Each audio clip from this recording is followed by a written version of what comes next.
Colorado. Excellent. Garden of the Gods is there in Colorado Springs. Been there. It's beautiful. Absolutely beautiful. We've got Massachusetts repping. Very nice. Maple Ridge, British Columbia, Dallas.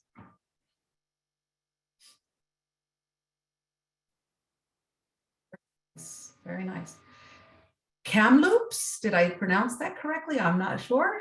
Oh, You did. Susan's nodding her head, so yes, I did that. That's good.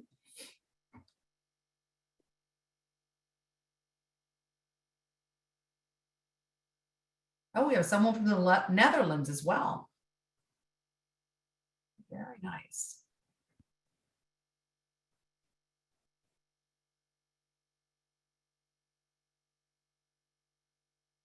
Very nice. I'll give it just a few more seconds here. I think we're going to come up right to the hour, and we want to start on time.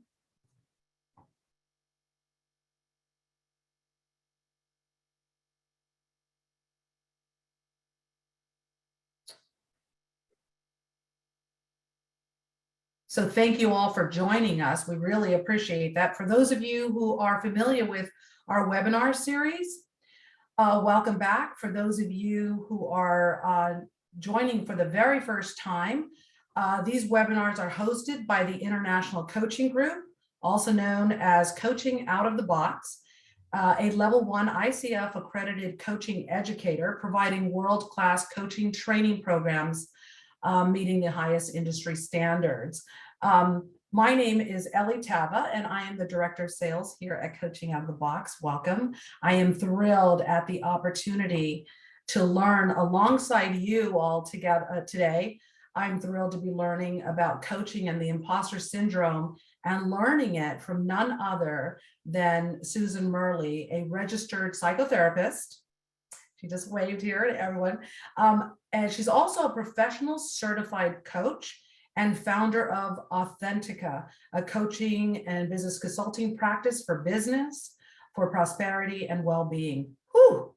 If that isn't enough, she is also one of International Coaching Group's prestigious coaching facilitators, and we are so happy to have her here. But before we start the program, there's a little bit of housekeeping I'd love to draw your attention to.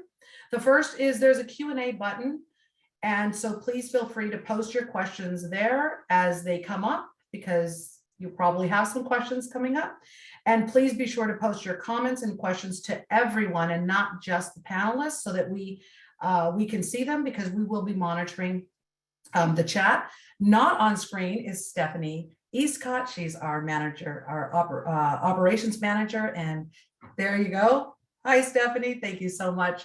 She is the magic behind the curtain here. So thank you so much. And we also have, we also want to let those who are attending and looking for CCE credits, you will receive 1 credit for attending this full webinar, and you'll receive that after the presentation.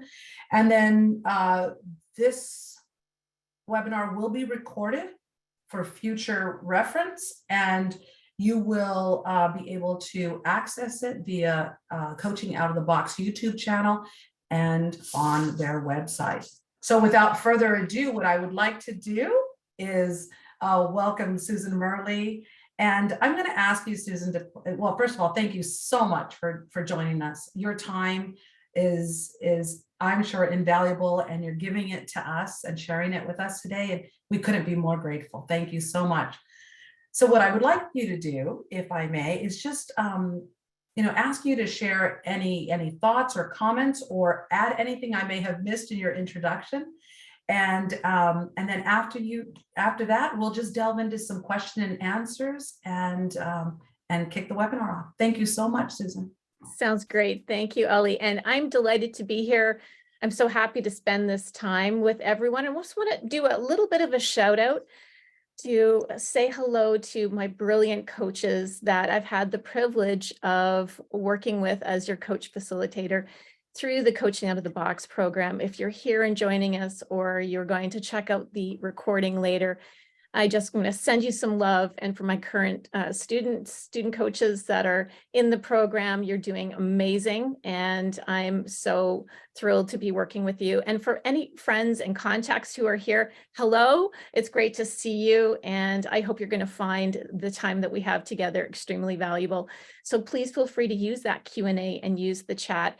We have tried really hard to come up with some questions in the conversation that Ellie and I are going to have that we think are the top ones that touch on imposter syndrome. But if we don't, if there's something else that you'd like us to answer that we didn't, please put it in that Q&A, and we will, if we don't have time in the session, we're going to make sure we capture those questions, and we'll get back to you after with some answers. And there's also, I have written 2 blog posts on the topic, and I've expanded on it quite a bit in case there's things that we don't cover off today. And I've also written one for Coaching on the Box, which you should see up on their website shortly. I can't say exactly when, but it really covers off a lot of what we're going to be talking about today. So what we've decided to do, and I just want to take a moment here to just recognize Stephanie, who has been a rock for Coaching on the Box and such a great resource for us as coach facilitators, does an amazing job and makes me feel so confident in this process. So thank you and happy birthday, Stephanie. So everyone wish Stephanie a happy birthday. It's her birthday today. And we wish you many happy returns. So happy birthday to you. Well, Susan, thank you so much. I'm looking at some of the feed that we're getting already. People saying hello. There's someone from Ecuador that just said hello, and some of your colleagues in your shout outs, they're saying thank you, and they're very grateful for that. So what we'd like to do, thank you for sharing that, is let's just kick off the conversation here, because that's what we're having. We're having a conversation, and let's just address the 800-pound gorilla in the Zoom meeting today. And that is, what is imposter syndrome? Well, if you're here, you're probably, you might have experienced it or know someone who has, or even coach someone who is experiencing or has experienced imposter syndrome. And it really is, it's something that many of us, it's quite common. And many of us have experienced it, probably somewhere in the range of 70 to 85% of people, regardless of who you are. In many cases, people have thought, well, it's more of a predominantly female or an issue that women deal with, but it's not. Anyone can experience imposter syndrome. And so what it is, it's an internal psychological experience of feeling like you're a phony in some area of your life, despite the success that you've been able to achieve in your field. So the challenge with this, and this is where it becomes really complicated, is that you think you're a fake. For the most part, you're probably suffering in silence because you don't want to talk about it. So that's where it becomes pretty complicated. And you have these negative automatic thoughts and a lot of negative self-talk that you think you're a phony and that you got there, whatever you've been able to accomplish in your career and in your life, by anything other than what you've been able to do. And what you worry about is that someone else is going to think that of you. Someone else is going to find that out. So you lie awake in the middle of the night, maybe it's 3 o'clock in the morning, you're thinking, well, they're going to find out. They're going to find out that I'm really not that smart. I'm really not that capable.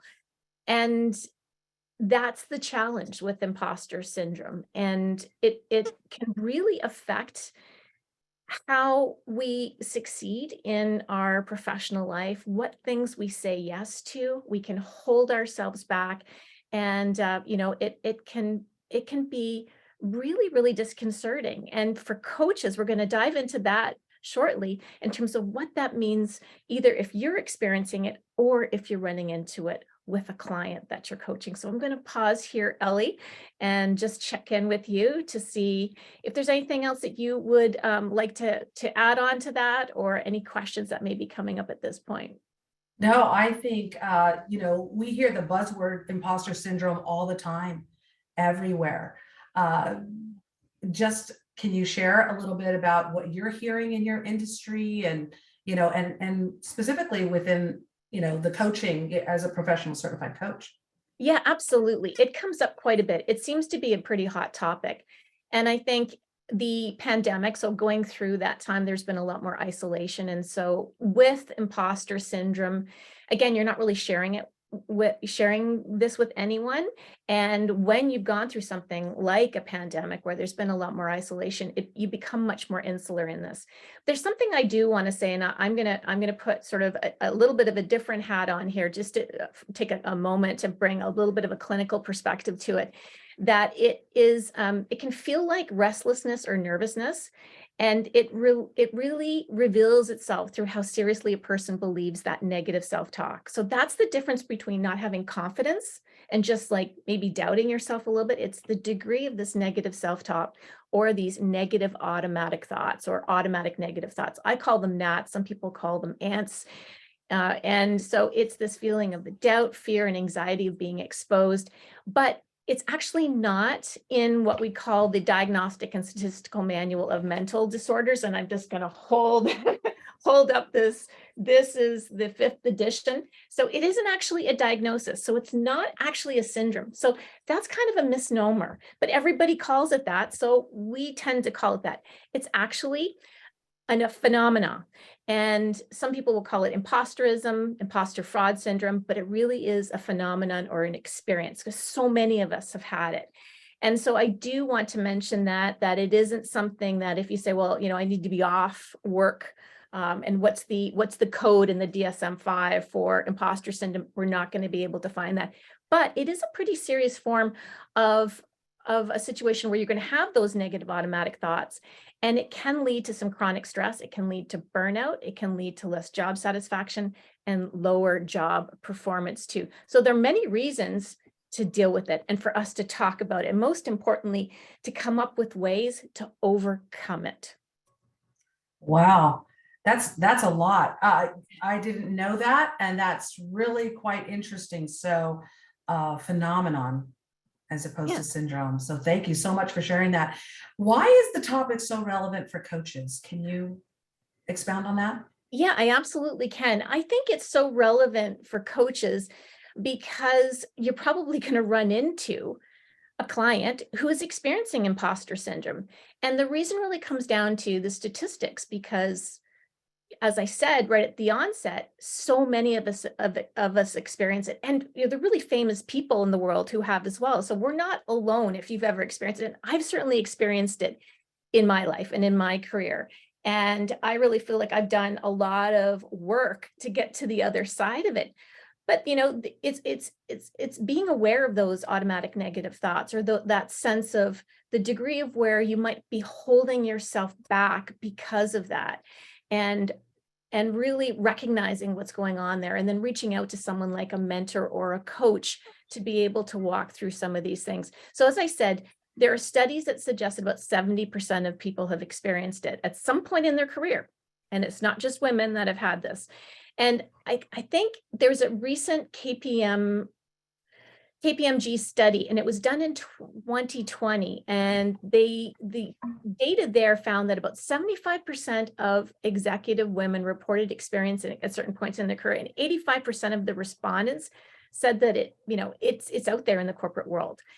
But like, as I said, the challenge is people don't want to talk about it because you don't want to be found out for being a fraud, a fake, or an imposter. So you hold it in. You don't want to share. You don't want to draw attention to your fear, right? And so then you don't ask for help. So that's part of the challenge. So for coaches, you might have to do a little bit of digging to kind of get at sort of the heart of what may be going on for your client. And so some of the things you may want to watch for, and again, I'm going to look at it from the perspective of you're a coach and you may be dealing with someone who has it, but then also as a coach, if you're feeling it yourself, so they could be like, you're feeling it yourself while you're coaching someone who has imposter syndrome. So it could be like, a double whammy kind of a situation here. So the things to look at might be clients who will externalize their accomplishments, like they won't own any of it. Oh, it was all the team, or it wasn't me. These other people, they were just phenomenal on this. Or you're hearing them use a lot of negative self-talk, right? And just to be able to pay attention to that. And then not really being able to wrap their head around identifying their own strengths. So as coaches, we might talk about, well, when in the past have you had success with this? Or what do you see your strengths to be? and they really struggle. So that's probably the number one thing that I would look at, is that really an inability to be able to capture and communicate their strengths, or to feel proud of their accomplishments. And just they're minimizing that experience, or they're even, some of the coping mechanisms that they use, they're self-sabotaging in many ways. So those are things that I tend to want to look at when if I'm getting a sense that I'm coaching someone with it. And because the numbers are so high, the chances are you're going to run into it. And I think that's why it is quite important for coaches. You And know, is there anything that you, Ellie, that you're thinking of yeah, that I might not have mentioned here, that in your experience as a coach, that you think might be helpful for us to raise before I dive into looking at it from, what if you're experiencing it as a coach? no, thank you so much. Because I was going to delve right into that. What are the signs of imposter syndrome, or what should we as coaches look for? I mean, the coaching, we talk about the coaching exchange and coming to the coaching exchange authentically, right? We're looking to cultivate a place of trust with our clients, right?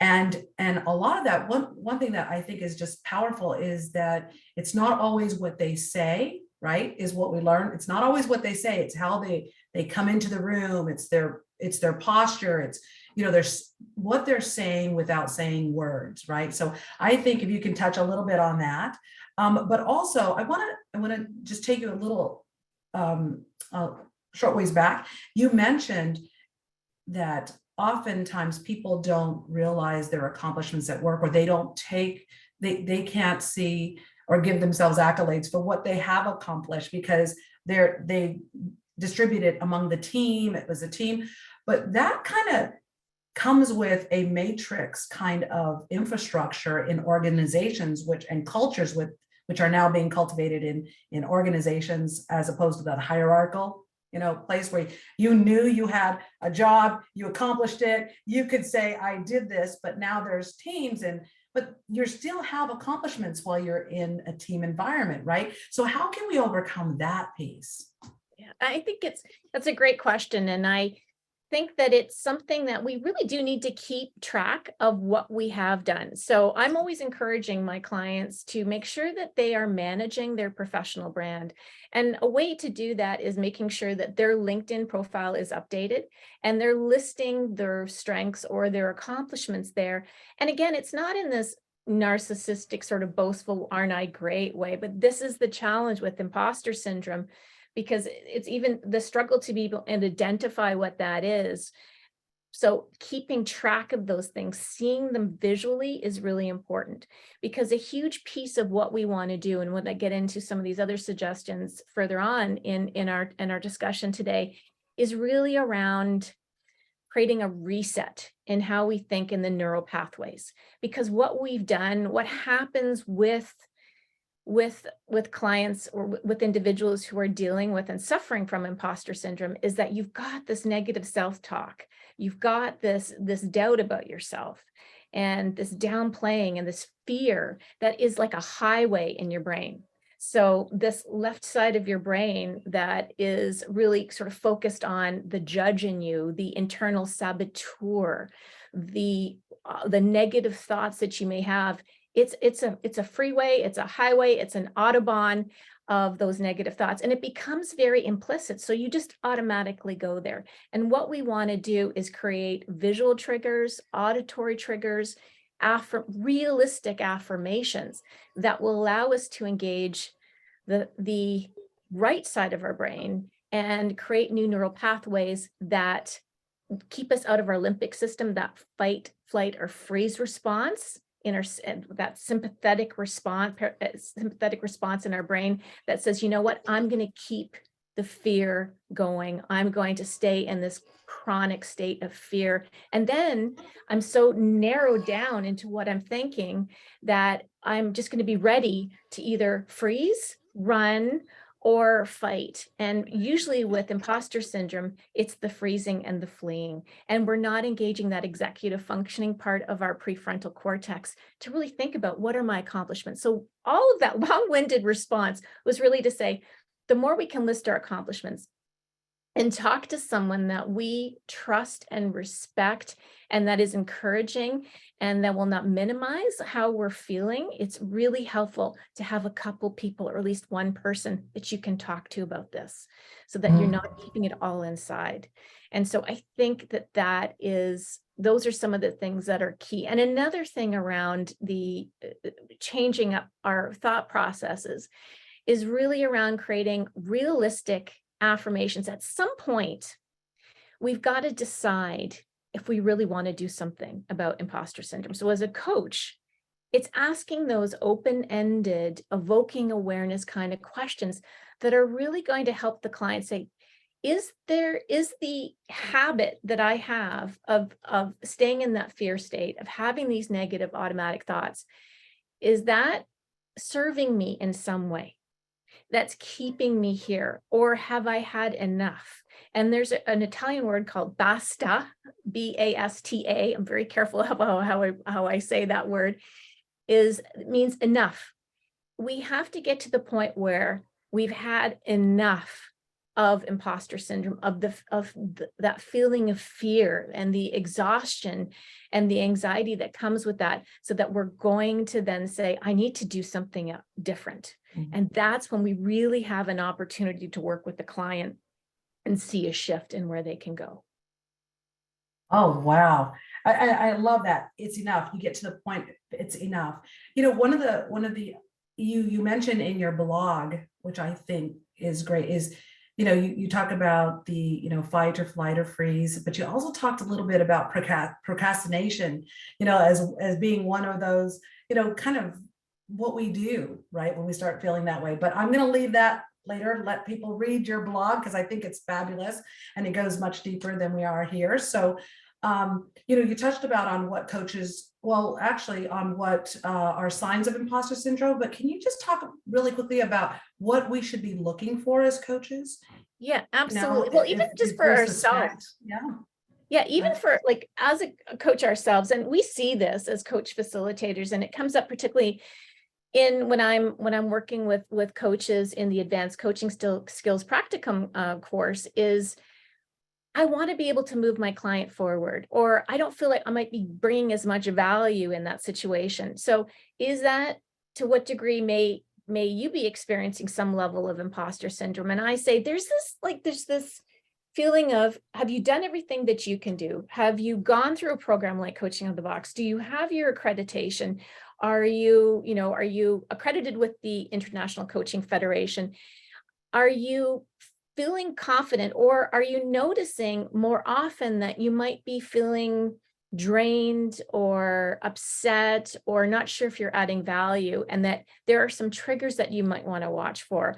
And for coaches, I think there are a few that really come to mind for me, and it could be if you're dealing with, I don't know if this resonates with anyone in the group, and please feel free to put in the chat if this is something you've ever experienced, where you start to internalize it about yourself. If a client quits after a short time of working with you, or if they're a no-show, maybe more than once or twice for scheduled appointments, or if you've made a request, which is an advanced coaching skill, or you are making an observation and they're really resistant to you, or you're noticing, and Ellie, as you said, some of these nonverbals that may be showing up, that there is some resistance with your client. Or again, as I mentioned at the very beginning, it's this idea that you don't feel like you've helped your client make the tangible progress they wanted, or they're really not clear around their coaching goal, and you're internalizing all of that, and it's affecting how you're showing up. So those are things that I would really want to pay attention to for coaches who may be wondering if they are dealing with some aspect of imposter syndrome. So with this is with imposter syndrome, there is a pretty important line between when we're working with a client who we feel we're able to help and support, and we're able to align with the ICF PCC markers and the questions that we're able to help to build awareness, to use listening, our active listening skills, to be able to evoke awareness and facilitate client growth. But then there's a situation when we truly may not be able to, might not be the right resource for the client. And we have to know that we can't coach beyond the limits of our competence and when to refer to a mental health professional. And so the ICF has some great resources, and I've included that. There's going to be information in that, both in my with the blog that I've done for Coaching Out of the Box, and it's called Top 10 Indicators to Refer a Client to a Mental Health Professional. So just making sure it might not have anything to do with you, and just to know when to make that referral. So coming back to what you asked me about, Ellie, I'm going to loop right back. What are some of the signs, overarching signs? This is a massive list. So I'm just going to hit some of the high points of the most common signs that we see. And it often happens with really high achievers. So they want to work with the coach. They want to move forward on things, and often too with type A personalities. But what's interesting here is, even as I mention some of these signs that we see with imposter syndrome, I really want you to know that this isn't binary. It's more like a spectrum or a sliding scale. So you could have like varying degrees of some. You might not have any of the things that I'm suggesting, or even if it's not for yourself, to think about it for a client that you're dealing with. So these thoughts or actions that demonstrate self-doubt. And Ellie, you mentioned procrastination, and I think this is a really important one, because what tends to happen with individuals who are dealing with imposter syndrome or imposter phenomenon is this self-sabotaging of one's own success. So you may procrastinate because you think you can't do something perfectly. And if you can't do it to perfection, then that's a failure. And if it's a failure, then why even attempt to do it? So there's like this pattern of thinking that happens where you stop yourself, and then you realize you've got this deadline, and then you scramble at the last minute and like rush to do, maybe pull an all-nighter or do something at the very last minute to try to get it done. So again, there's this like adrenaline rush that happens with it, but it is us driving that stress hormone to really spike in those kind of situations. Mhm. So I wanted someone just said in the chat, you hit the nail on the head with that one, that response. Okay. So yeah, thank you. Yeah. Anything else you want to add there? Yeah, I do have a few more. So it's this fear of rejection too. So this fear of, I'm not going to do this. The worry of that is really strong, and that you're not going to live up to others' expectations. And so with this, what happens with imposter syndrome is that you give so much credence, so much weight to what you believe. And you might actually think you're like a mind reader. Well, I know what Ellie's thinking. I know exactly what she's thinking. She doesn't think very highly of me at all. In fact, I know she thinks I'm a fraud. And you convince yourself of that. But you also worry about, well, I'm never gonna live up to their expectations. So those assumptions can really weigh people down when they've got imposter syndrome. But there's also this there's so many signs here, this need to overachieve. So you're overworking, but even in that overworking, you downplay that. You don't really tell anyone how much effort you've actually put in, but you put so much into doing something that it can lead to that chronic stress and to burnout, because you're trying to do it to perfection and you want to make it just right because you're so worried of being found out. And the other thing is if I were to say to you, Ellie, if you were dealing with imposter syndrome, wow, you are like one of the best facilitators. And in this Q&A, I don't think I've seen anyone do a better job than you have. If you had imposter syndrome, you wouldn't believe any of that. But if you've got one comment in the chat, if I said one thing like, Ellie, I really wish you would have asked me that question, you would hang on to that like it was the only thing I had ever said and fixate on that one comment. And that tends to happen with those that are dealing with imposter syndrome. So a fixation on and seeking out of negative and dismissing any of the positive, again, because you don't believe you're worthy of it, right? It's just like this mystery that you got to be where you are. So absolutely. Those are kind of the high points that I wanted to touch on there. No, Susan, that's great. Especially, and I think someone mentioned it in the chat, where it happens a lot when you're just starting something new, right?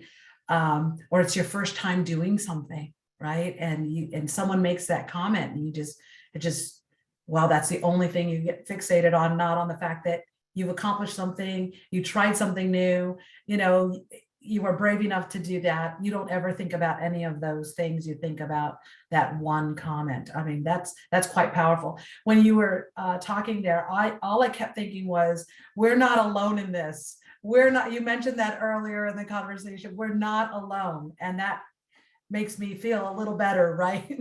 So that's always really good. Maya Angelou, Tom Hanks, Michelle Obama, Albert Wow. Einstein. I mean, the list goes on, and those are individuals who have reached really, great heights of success in their career and have all shared that they have dealt with imposter syndrome. And it's very real. It's nothing, as I said, to be embarrassed about, and also to feel that you can't talk about it. The more you can bring it out into the light, the better it is. But I love that comment in the chat. And what I really like about that is it's really important to note that it can happen, particularly where, if you look at college or university students or even high school students that are moving from one milestone in their life to another, that stepping outside of their comfort zone, it can be really exacerbated in that time when you're trying a lot of new things. And there are also some research and studies that say as we get older, it tends to is not as intense as those that are in sort of pivotal points in the career. But again, it can happen at any time. You might be in your middle of your career at some point, or even more senior in your career, and you get a stretch assignment or you get a really big promotion, and all of those feelings come back again. So it can happen to anyone, but it often tends to happen when we're starting something new, and when there's a chance of us to make more mistakes and be in the spotlight. So it can be associated with social anxiety disorder too. So, or people who have to present things a lot, they will see some triggers with that as well. Well, thank you so much. Here's an interesting question, right? I would, as we're talking about this, I don't see any good sides to imposter syndrome. It sounds more like all these bad sides to imposter syndrome, but are there any what are the good sides and the bad sides of imposter syndrome? I love that you asked that question, because you know what? There are good and bad sides to it for sure, because it can really help us to kind of catalyze our growth, and it can kind of open us up to learning something new. And when we are in the space of saying, well, am I the right person? Do I have the competence? Particularly as coaches, we want to make sure that we're competent and that we have got the skills to be able to coach. So that's why we have a program, the programs offered like coaching out of the box, and the ethical requirements that we have, because we really do want to be able to do the right thing in service of our clients and for anyone that we're working with. But it also helps us avoid something called the Dunning-Kruger effect. And has anyone heard of that? I would say, Ellie, do you know what the Dunning-Kruger effect is? I was going to see in the chat too, if anyone. I do not, but I'm excited that you mentioned that, and I'm excited to learn more about it. I mean, this conversation, by the way, is quite fascinating. It is resonating with me personally. So thank you so much. But I would love to know what that is. And sure. Yeah. Sure. You know what? It's one of those situations where the more you learn something, and I'm just going to use an example of like professional basketball players, right? The more you become skilled at your sport or what you're doing, the more you realize you want to work on those skills, to enhance those skills. I remember I saw Tiger Woods perform in his very first professional golf tournament, and I watched him after practice his putting for hours. He just continued to practice. And this was someone who, obviously the success he's had in his career, or you look at professional athletes, the more that they know something, or scholars or coaches, we continue to drive to learn because we know there's always so much more. But with the Dunning-Kruger effect, it's a cognitive bias. So it's thinking that we're much smarter and more capable than we actually are, right? And here's an example. This often happens for people. And there have been a lot of research studies to back this up that say that people actually think they're far better drivers than they are, right? Oh yeah, I'm a great driver. And then their partner will say, no, right? Like, so that's an example of the Dunning-Kruger effect. So. So that's a good side, right? And it can also fuel our motivation to accomplish results, but not to the point that we're becoming a workaholic or we're, just burning ourselves out. So we have to manage where the motivation can lead us or where it can drive us to something unhealthy. So that's sort of the fine line there between the good and then obviously the bad sides of it. We know that it can create anxiety and really rob us of feeling proud or even recognizing our own strengths or our accomplishments. And we're not even taking credit for things that we need to. And that can also hurt our personal relationships too, if we hide away from sharing our feelings and our Yeah. worry and we're not asking for help. Wow. Someone asked the question, what do you feel about fake it until you make it? That Oh, phrase. yeah, that's a great question. So thank you for the person who asked that. This is a really interesting one, and I'm going to say there is a degree of truth to that. And I would say it's you want to step into your courage, and that can be something very difficult to do. And stepping into your courage to be able to do something when you have imposter syndrome, it might almost feel impossible. So you have to be able to find this sense of that basta, right? I've had enough and that I want to succeed or I want this more than I fear the judgment, fear the rejection, fear being found out. So there's got to be this place where you're working at trying to really understand those beliefs that you're holding on to. And that's where a coach can help, right? Like helping you think about your thoughts about yourself in a situation relating to an obstacle, and then how to kind of shift that narrative, shift that thinking. So with that faking it, your brain wants to fight against that. And you can, what's called like the backfire syndrome or the backfire effect, which is your brain says, I don't want to do that because I'm still really afraid. And I've created these neural pathways that are telling me, you know what? Something bad's going to happen. I'm going to be found out. I'm going to be rejected. I'm going to be laughed at. They're going to know that I'm a fake and I just can't do it. And so you're fighting against this and it's not going to stick. You may be able to do it, but you're not going to enjoy the experience of it. So I would say, like working with a coach or depending on who you're talking to, making sure that you're getting the help so that you can actually reset your thinking and shift your approach. And it's in some cases, it's more than just even a mindset. It is things that were kind of core to your beliefs and core to some core fears that you may have that you need to address. I love that, stepping into your courage. That's a beautiful statement. I really love that. I really do. So moving on, thank you so much. I have these transitional questions, I guess. What if clients share that they are dealing with a lot of anxiety? And you touched a little bit on this earlier, along with feelings associated, dealing with a lot of anxiety, along with feelings associated with imposter syndrome. You Yeah, know, yeah, absolutely. And so you can have imposter syndrome and not have any issues, real issues with anxiety or depression, right? So, like I said, so many people have experienced have experienced imposter syndrome or the experience of it in their lifetime. But it's not uncommon for those symptoms of anxiety, or I'd say social anxiety, because it often happens if and you also have to know when you're triggered to things. So it might be, well, I've got to do this presentation or I have to do this webinar on imposter syndrome. How is it that I cannot feel like an imposter? You know what I mean? Like this kind of a scenario, and being a bit tongue in cheek here, but this idea of you're going to be in the spotlight, you're going to be found out on a much larger scale.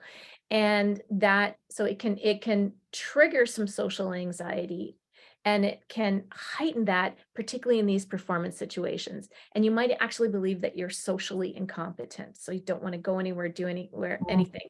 And there are also some other things that it can happen with that. Anxiety is often very comorbid with depression, and also feelings of low self-esteem are associated with it. So if you are dealing with a client who basically says, I'm struggling to function, to do the activities of my daily life, that is your clear sign you need to refer to a mental health professional. Because there's one thing to deal with, the experience of imposter syndrome. It's another if it is affecting how they're able to live their life on a daily basis. So those are the things we want to pay attention to and come back to looking at those top 10 indicators when to refer a client. So I think that's really, really important. And again, remembering that it is not a woman's issue. It is an everybody's issue. Yeah. And that we just have to be really aware of it. It is quite common to feel that way. And we don't need to suffer in silence. Thank you. I love the way you land these questions. We're not alone.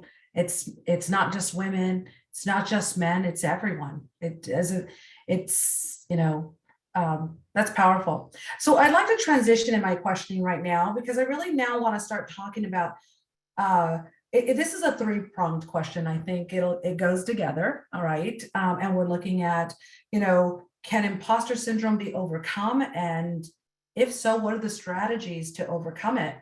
And then what do you gain by overcoming imposter syndrome? Absolutely. So I'm a very, say, hopeful person in my life.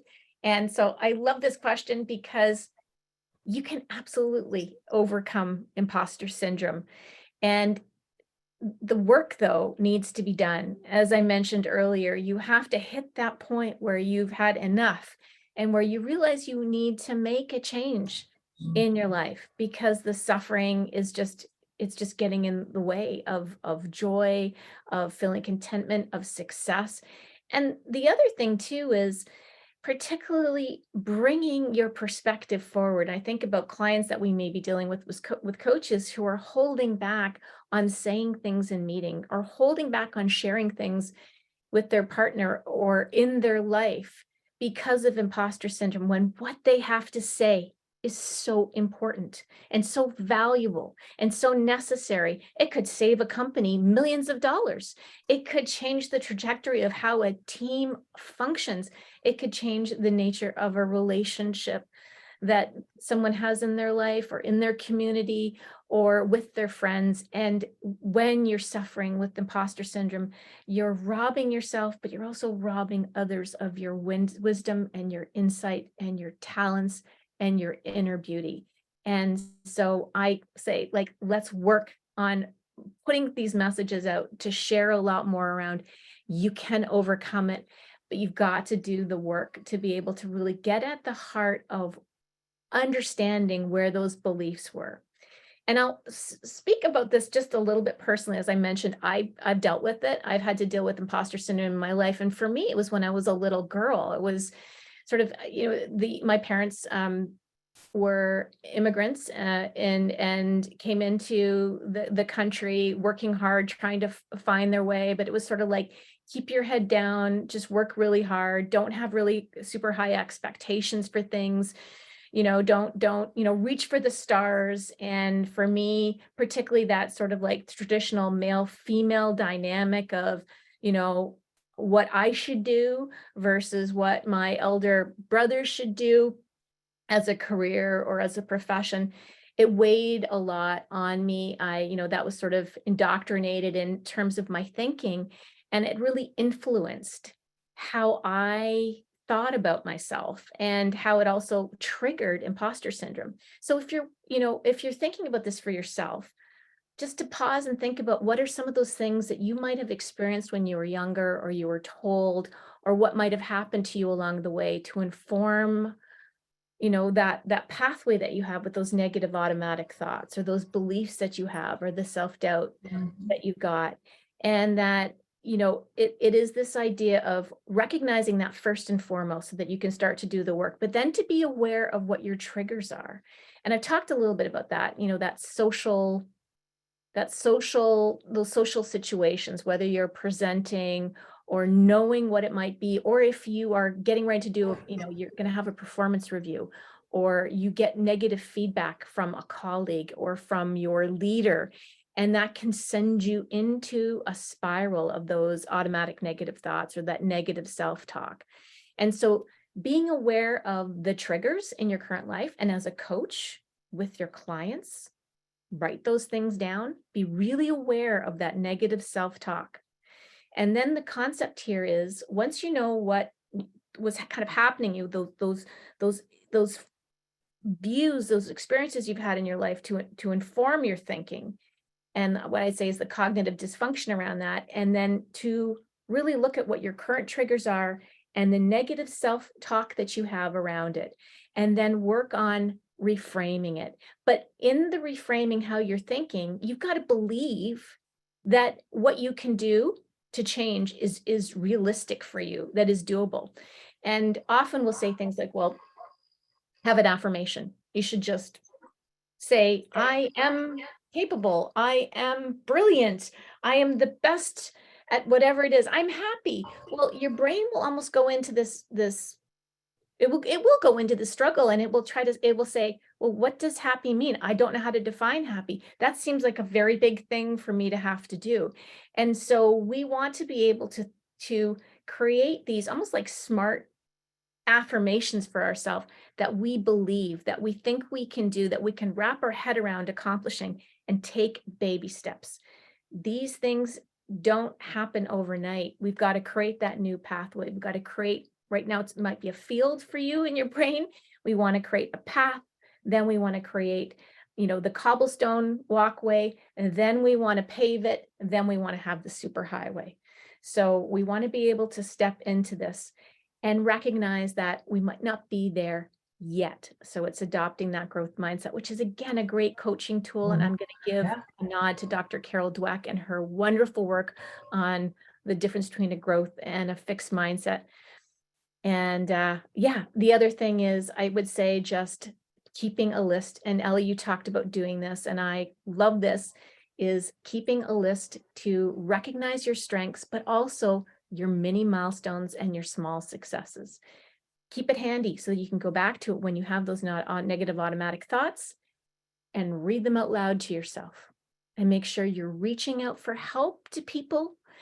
And then something really easy to do, but we sometimes forget to do it, is to breathe deeply, right? Just take a few deep breaths, allow oxygen to get to your brain, maybe count to 10, and get out of that fight or flight freeze syndrome, and let your executive functioning part of your brain kick in so you can make some better choices and think some different thoughts about yourself. I'm going to pause here before I get into the last response that you asked me, well, what do we gain? Because I just want to check in to see, Ellie, if you have any thoughts, or if there's anything else coming up in the chat. No, I think this is great. I love that you honed in on identifying the social and cultural aspects of our lives, of those influences. Someone put out there, those outside influences are impactful, right? They're powerful triggers, right? I think that's interesting. Someone did ask a question right here. How about the scenario that a client has a therapist as well as a coach?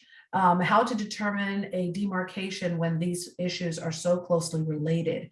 And then in parentheses, imposter syndrome versus depression, for example. Yeah, if a client is working with a therapist, I'm always really, really mindful of that dynamic and the relationship, so that you're really working on establishing the coaching agreement with your client. So if, as a coach, you're working on what are the tangible things that we can do around your how you want to tackle something related to that topic, where the therapist is working on those cognitive distortions, what may be going on, if there are comorbid components like anxiety and depression that might be there. Is there medication involved? So taking a very different clinical approach versus when we're staying in our coaching lane, and really identifying the coaching agreement and being really clear on what it is that you're working on with the client. So I think that is, that's the demarcation for me. The more you can really adhere to the ICF coaching competencies, stay in the lane of coach. If you're confused, come back to the client and check out where you're at, and making sure that you're not in conflict with anything that may be going on with them in the other aspect of how they're seeking professional support. Thank you.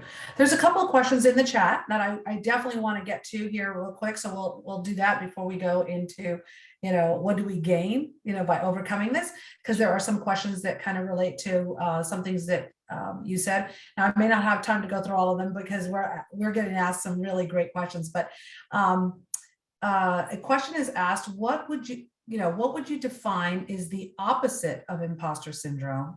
How do these people impact those who experience imposter syndrome?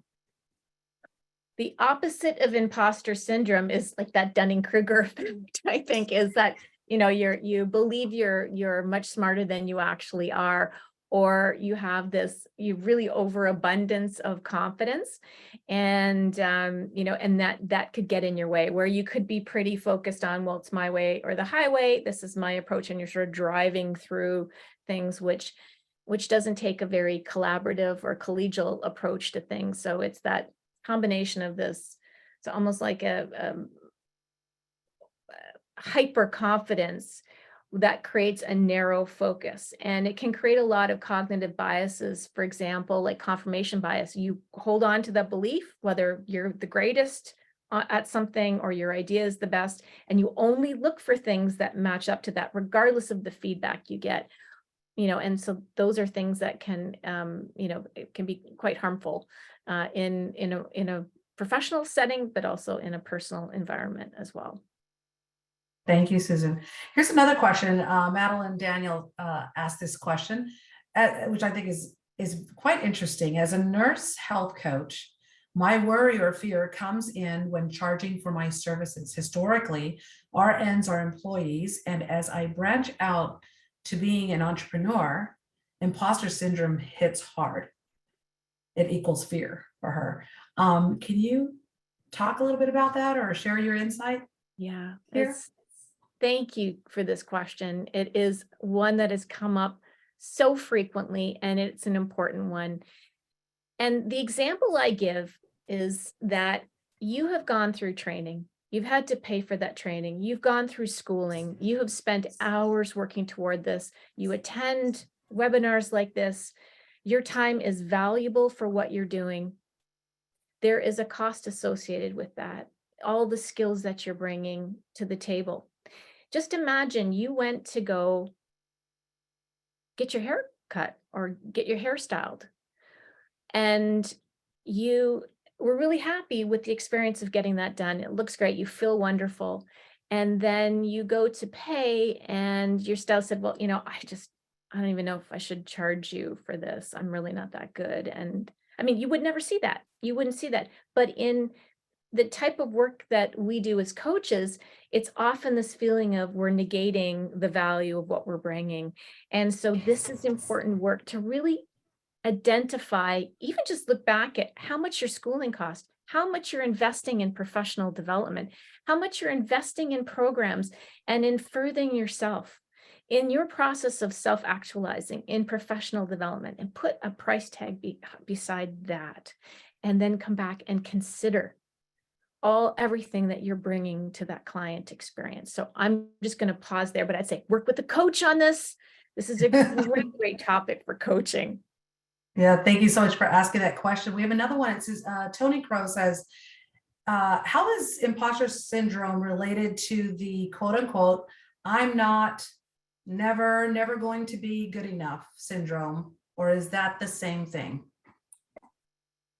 Never good. So again, it's negative. It's that negative self-talk. And the difference or the nuance with the imposter syndrome is more so around, you think you're a fraud or a fake and you're going to be found out. And that fear is real and it's intense. So not good enough might be, and maybe there might be like this comparative thing. So it could be something around self-esteem or doubt. It might not be full blown. It could be some aspects of imposter syndrome, but I wouldn't say that in and of itself is imposter syndrome. Excellent. Well, I want to finish with a couple of other questions here that, someone had asked, Walter Slade asked, how much does cultural upbringing impact imposter phenomenon or imposter syndrome? Quite a bit. And particularly when we're dealing, and I say this also as someone who's been keenly interested in work of diversity, inclusivity, and equity, is that particularly I would say people of color and students run into this situation quite a lot, where there are microaggressions. There are situations where you may be dealing with systemic racism. There could be a number of factors and experiences that you've had in your life that will compound imposter syndrome. And again, it's like understanding what those things are, and it's even more pronounced from this perspective. So that this could be a topic in and of itself for imposter syndrome, but I'm really grateful that you raised it. Thank you so much, Susan. We're about 5 minutes left here, so maybe for the next 4 minutes, if you can just talk about, what do we gain in overcoming the imposter syndrome? What are the key takeaways for us as coaches? Maybe one or two, and then most importantly, where can I get more information on this topic, please? Absolutely. Well, I want you to be able to share your greatness with the world. And I always say, the coaches that I work with, you're brilliant, and I love you.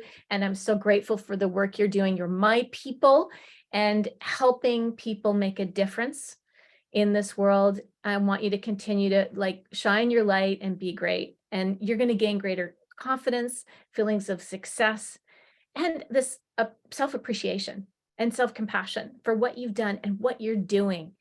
And you're more likely to then pursue different opportunities and maybe stretch assignments, and also, as I said earlier, healthier relationships, and just get out of the negative automatic thoughts and create some new neural pathways, new highways where you're feeling you're good. Like my mantra is, I'm learning, I'm growing, I'm doing great. And so what are the key takeaways for coaches? Well, I really think it's practice self-care. Know the triggers for yourself.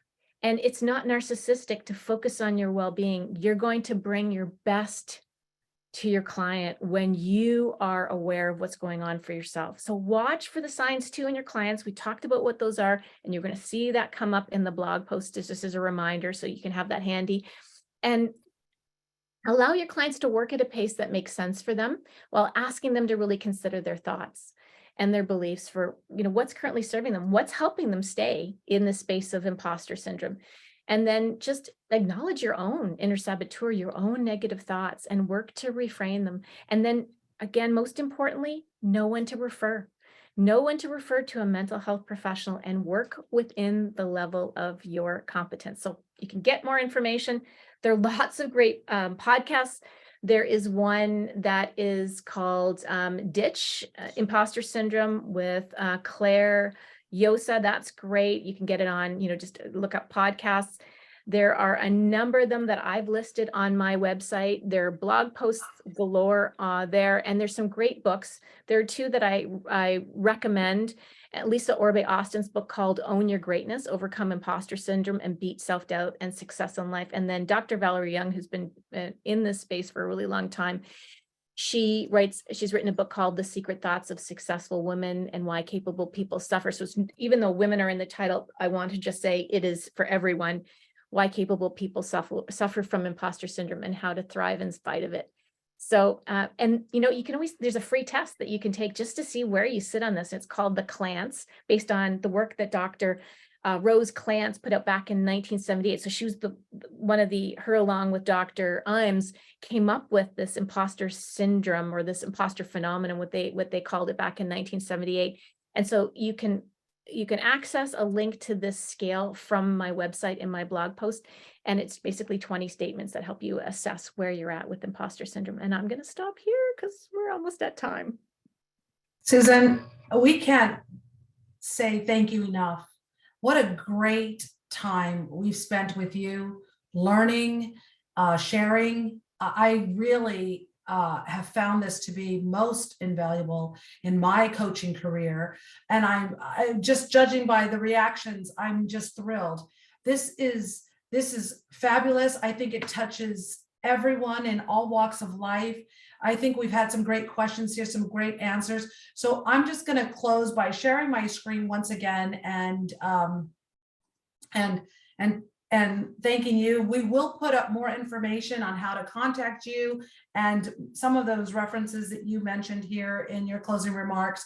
But I also want to talk about, the International Coaching Group, and I'm so grateful to be a part of an organization that is truly dedicated to helping coaches become better coaches, helping people who are becoming coaches become coaches through our ICF Level 1 accredited coaching education programs. And as you can see here, and we'll share this as well, our Fast Track to ICF credential program is starting on March 7th. There's still, and correct me if I'm wrong, Stephanie, but I believe there's still room to get into this program. It is an excellent program. It will be transforming, and it's not an and or. You can do your job and still become a coach at the same time. ICF credentialing assessment prep class starts on March 20th. We have coaching fundamentals starting on April 6th. We've got more information.